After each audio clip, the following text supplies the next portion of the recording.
Сәлем достар, менің есімім Жанар Ботабайқызы, мен Access Bars фасилитатормын, 4 жылдық тәжірибем бар. Бұл YouTube арнада сіздерге мен осы Access Bars әдісін қазақша түсіндіретін боламын. Және де бұл бүгінгі менің бірінші видеомда сіздерге өзім туралы қалай келдім, қандай нәтижелер болды, қандай оқулардан өттім, сол туралы сіздерге қысқаша ғана айтып берейін. Жалпы негізі Accessке мен 2019 жылы келген болатынмын. Ол кезде мен өзім өзі әр әйелде послеродовая депрессия деген болады, иә. Мен қызымды босанғаннан кейін 2 жылдай үйде отырдым. Қызым еще ауырды, внутричерепное давление болды, яғни ауырып қатты мазасыз болды. Соның да әсері болу керек. Менде қатты депрессия болды. Ол стресс болды. Оның барлығын кейін уже мен денсаулығым уже болмай, қызым уже 2 жасқа толған кезде мен төсектен тұра алмай қалдым. Солай мен психологияға келе бастадым. Ең бірінші сразу бірден мен Accessке келген жоқпын, психология жағынан іздене бастадым. Сол кездерде ең бірінші Құралай ханым шығып жатқан кез, өзім сол кезде бірінші рет естідім сол кісіні. Кәмшат Бекжігітова кітаптарын алып оқыдым. Одан кейін Луиза Хейді оқыдым. Яғни зерттей бастадым, солай келдім. Сөйттім да, бірақ маған жаңағы психологияның техника жасау, жазу деген нәрселер бір қиын болып көрінді маған. Жазуға ерінді, былай айтқанда, иә.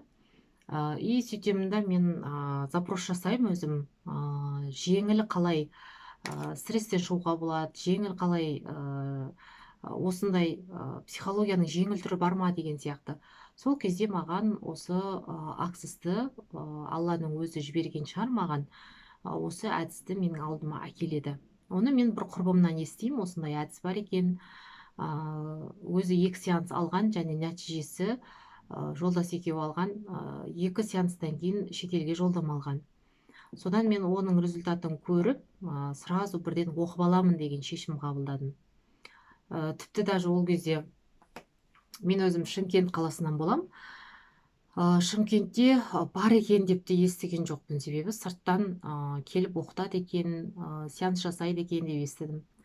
Сонымен бұл жақта ешкім білмейді екен ғой деп, мен сол методты үйренуге құлшынысым қатты болды. Енді до того мен ана кісіні осы жаққа шақырып мені оқытсын дегендей өзімде желание болды. Сол тілегім орындалды, ол кісі келетін болды. Мен оған тіпті сол кезде ойыма да кіріп шықпады. Сол кісіге мен сабақ ұйымдастырып бердім. Яғни ол кісі былай айтты маған: Жанар, деді, мен сен үшін, бір адам үшін мен Шымкентке бармаймын деді. Маған ең кем дегенде 4-5 адам керек деді. Енді ол кісінің де келіп жүру жолы бар, жататын жері бар деген сияқты. Сосын мен айттым, жарайды, мен онда айтып көрейін дедім. Содан басталды. Мен деген чаттарға реклама жібере бастадым. Өзінен өзі кете берді сол кезде, білмеймін, мен даже мен жасай алмай, мен қолымнан келмейді деген нәрсе болмады ол кезде. Кәдімгідей менің анау құлшынысымның жоғарылығы сонша, осы әдісті қалай да болса да мен үйреніп алам деп, сондай енді құлшыныспен мен сразу бірден соған кірісіп кеттім. Солайша ол кісіге клиенттер дайындап қойдым, бір аптаға келетін болды. 5 күн сеанс жасайтын болды, 2 күн оқытатын болды. Сонымен енді ана кісінің де энергиясы өте мықты екен.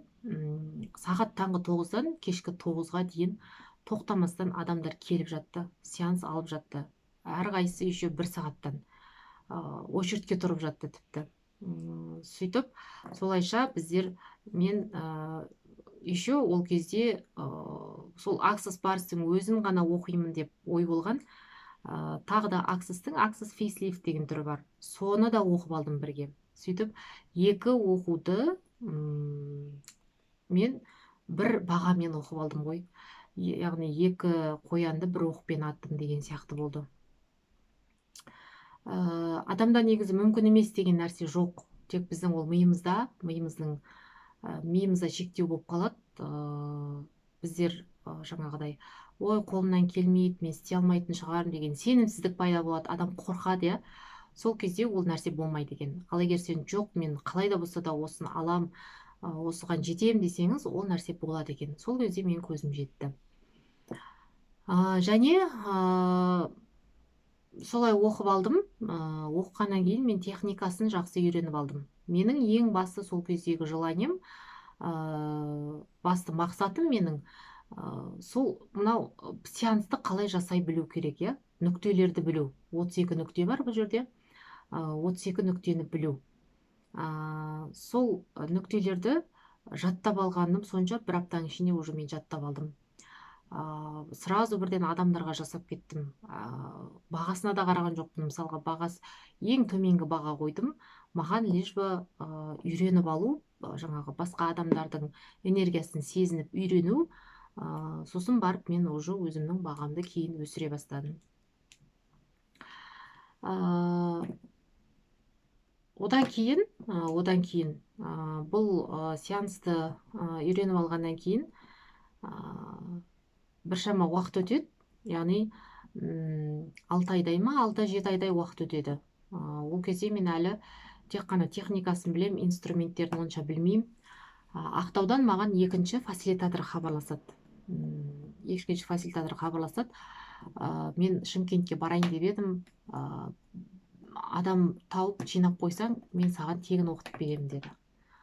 Екінші рет үйреніп алсай өзің деді. Өзім как раз сол кезде техникасын жақсы үйреніп алдым, білдім. Бірақ что-то бірдеңе жетіспейтін сияқты. Бірдеңені әлі толық білмейтін сияқтымын. Сұрағым өте көп әлі. Басқа да жаңағы ютубтан, инстаграмнан, басқа да российский фасилитаторларды да қараймын, оқимын, көрем. Көп нәрсе түсініксіз сияқты болып көрінді маған. Көп нәрсені білмейтін сияқты болып көрінді сол кезде. Содан кейін барып мен оған келісім бердім. Мақұл, мен екінші рет тағы оқиын, қоятын сұрақтарым бар деп та. Содан екінші оқуға келген кезде мен Access Barsta инструменттердің бар екенін сол кезде мен ұғына бастадым. Сол кезде барып мен уже более, қалай десем болады сіздерге, яғни көбірек біле бастадым сол кезде барып. Неге дейсіздер ғой? Неге мен мысалға бірінші оқытқан адам маған тура сол екінші үйреткен адам не айтты, соны айтқан негізі да. Мен просто ол кезде ол нәрсеге дайын болмағам, мен оны естімегем. Сөйтемін да, тек қана техниканы үйрену, менің мақсатым сол болған ғой, сол кездегі өзімнің бірінші қойған жаңағы нем, үйреніп алуда техникасын. Сөйтемін да, оның инструменттеріне мен аса мән бермегем. Содан кейін барып, уже екіншісінде мен уже инструменттерін қалай қолданады, неше рет айту керек деген сияқты сұрақтармен мен екінші рет уже түсіне бастадым сол кезде. Сол кезде вообще менде күшті өзгерістер болды. Қазір оны алдыңғы уақытта айтатын болам. Сөйтіп екінші рет мен үйреніп алдым. Ол қызға тоже фасилитаторыма адам жинап бердім, ұйымдастырып бердім. Сеанста жүргіздік. Яғни кәдімгідей тегін сол кезде үйреніп алдым. Одан кейін барып мен үшінші рет оқыдым. Үшінші рет оқыған кезде уже мен фасилитатор боламын деп үйрендім. Себебі маған біріншіден мотивация берген екінші фасилитаторым, ол айтты, сен уже дайынсың деді. Сен оқытуға да, үйретуге де, ұйымдастырушылықта қабілетің бар.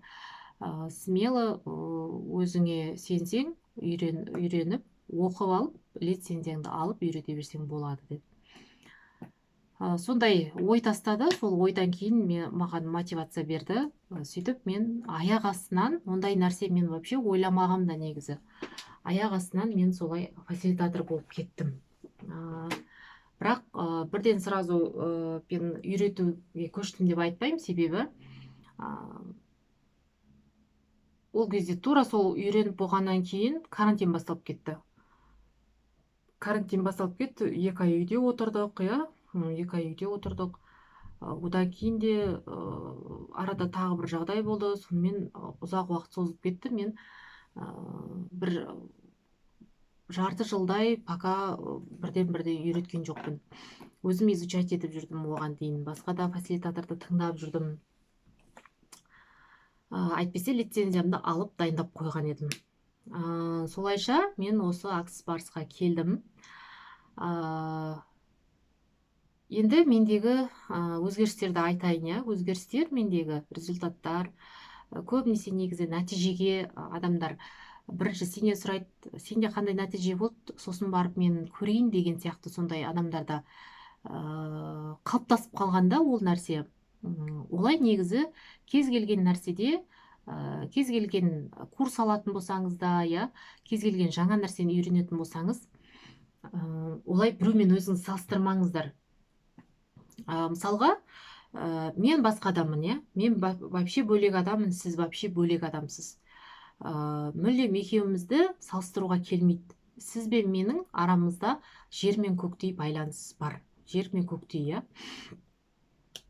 Сондықтан, мысалға, мендегі болған өзгеріс ол сізде болмауы мүмкін, ал сіздегі болған өзгеріс менде болмауы мүмкін. Сондықтан бір нәрсені алатын кезде, болмаса жаңа курс алатын кезде, бір өзгеретін нәрсе болған кезде, болмаса бір бизнес жасасаңыз да, сіз сен қалай жасадың, мен солай жасайын деген болмайды. Әркімнің өзінің бір құпиясы болу керек, иә. Әркімнің өзінің индивид дейді ғой, яғни әркім өзінше жеке дара бір тұлға болып қалыптасу керек. Өзіңнің ойың болу керек, өзіңнің пікірің болу керек. Сонда ғана сіздер ары қарай жылжи аласыздар. Енді мендегі результат, мен қалай осы Access Barsқа келдім, менде сразу бірден бірінші кезде мен бір сеанс қабылдадым. Бірінші кезде бір сеанс қабылдағаннан кейін сразу бірден менде бұрын басым көп ауыратын, сол басымның ауырғаны қойды. Мен тіпті таңғалдым. Бірақ бір сеанстан кейін сразу қойып кеткені қалай деп та. Содан кейін мен ұзақ уақытқа дейін сол басымның қойғанын мен барлығын айтып жүрдім. Одан кейін бар жайлап басқа да денсаулығымды өзім қалпына келтіріп алдым. Яғни өзімнің энергиямды өзім көтере алатын болдым. Өзіме жаңағы кез келген жағдайда өзіңді жаңағы тығырыққа тірелсең де сол тығырықтан шығудан жолын таба алатын болдым. Уже, яғни бұл Access Bars'та барлық нәрселер бар. Оны алдағы видеода айтатын болам. Енді ақша потогі ашылды деп жатырмын. Ақша потогі ашылды. Себебі олай дейтінім, мен бір жұмыстан шығып, екінші жаңа жұмыс таптым. Сол кезде жаңа жұмысқа кірдім. Сол жұмыстан түрлі жан жақтан, даже өзім ойламаған жаңағы табыс көзі келе берді. Өзінен өзі келе берді. Мен даже кейде үлгермей жаттым. Телефоннан вообще босамай қалдым. Мысалға, телефон ғой, қазіргі кезде жаңағы байланыстың бәрі телефонда ғой. Яғни әртүрлі жаңағы неден, табыс көзінен келе берді маған. Одан кейін барып, менде басқа адамдармен қарым-қатынас жөнделе бастады. Өзімнің жолдасыммен де түсіністік пайда бола бастады. Мен оны түсіне бастадым. Ол да мені түсіне бастады. Одан кейін барып, менде тағы бір керемет результат. Ол қызым 2 жасқа толған кезде оған врожденный астигматизм деп диагноз қойған еді. Сол диагнозымен ол 2 жылдай жүрді. Арнайы коррекционный садикке барып жүрді. Сөйтетімда мен енді қызымның очки кигеніне мен өзімнен іздедім бірінші. Неге менің қызым очки киеді? Солайша мен таптым оның причинасын, сөйтемінде оның көзімен жұмыс жасадым. Бізде телесін терапия деген бар, сол телесін терапияны, Access Facelift деген бар, барлығын қосып, мен оған сеанс жасадым. 2 айдың ішінде мен оған очкиін шешкіздім. Мендегі енді өзімнің күшті керемет результатым сол деп айталам. Және де күйеуімнің де көзқарастары өзгере бастады. Яғни мен өзгергеннен кейін оның да өмірге деген көзқарасы өзгере бастады. Және де тағы да бір айтатын нәрсем, мен қызымды босанғаннан кейін ұзақ уақыт бойы жүкті бола алмай жүрдім. 7 жыл арасында 7 жыл салып, 7 жылдан кейін барып мен көтердім.